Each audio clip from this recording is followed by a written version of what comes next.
Hello, you look like you need some help, but you're in luck because you've reached a dummy's guide to avoiding trademark infringements. If you are considering registering a trademark, it's important to consider the legal requirements and tests your trademark will be subject to.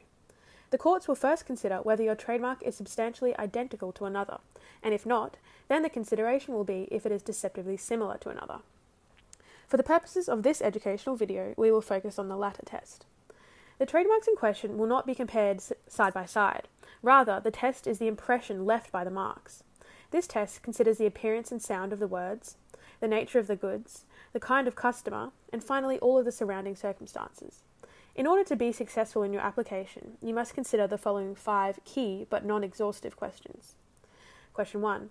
Does your trademark sound deceptively similar to another? This test usually relies heavily on the beginning of the words in question. For example, the similarity between burley and barley were deemed to be deceptive by way of phonetic confusion. However, tripcastroid was not deceptively similar to castrol because a similarity originated from the middle of the word rather than the beginning. Additionally, be careful when using invented and uncommon words, as they are more susceptible to tougher scrutiny.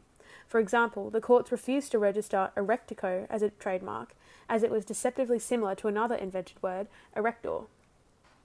Question 2. Is the idea of your trademark deceptively similar to that of another?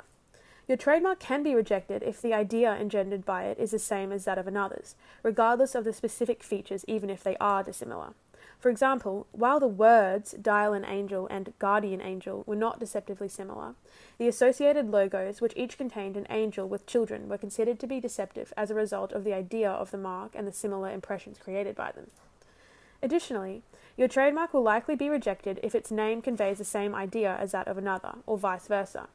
In this example, the trademark name emu was deceptively similar to the idea of the image of the emu on the right. Question 3. Does your trademark contain another trademark? If your answer is yes, and the distinctiveness of the additional elements do not sufficiently alter the impression of the mark as a whole, your application may be rejected. For example, My Melody Dreams was deceptively similar to My Melody on the basis that the impression created is that the goods are different products from the same range. On the contrary, jockey and throttle jockey were sufficiently different because the addition of throttle gives rise to an entirely different connotation than the word jockey on its own. Question 4. Does the type of your trademark's goods and services make it more susceptible to deceptive similarity? If your trademark represents a group of goods, such as an inexpensive product that purchasers view with relatively less care than more expensive goods, then it is more likely to be deceptively similar to another. For example, the application of Pearson soaps was opposed by A&E Peers, a detergent brand, on grounds of deceptive similarity. The application was allowed on the basis that, due to the similarity in product type, Pearson soaps would display the brand name and address in visible proximity to the trademark, ensuring no confusion on part of consumers. Question 5. Does your trademark's descriptiveness, or lack thereof, make it deceptively similar to another?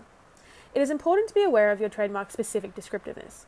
For example, this realestate.com.au logo was sufficiently different from the realestate1.com.au logo, as the placement of the house in the middle of the Real Estate One's logo is a strongly distinguishing and dominant feature. This placement has the effect of sidelining the .com.au. Whereas, the essential feature of this realcommercial.com.au trademark is the words Real Commercial. The same can be said for the Real Commercial 1 logo. Whilst there are differences in font, colour, placement, and the existence of additional features, those elements do not do enough to avoid the real danger of deception or confusion.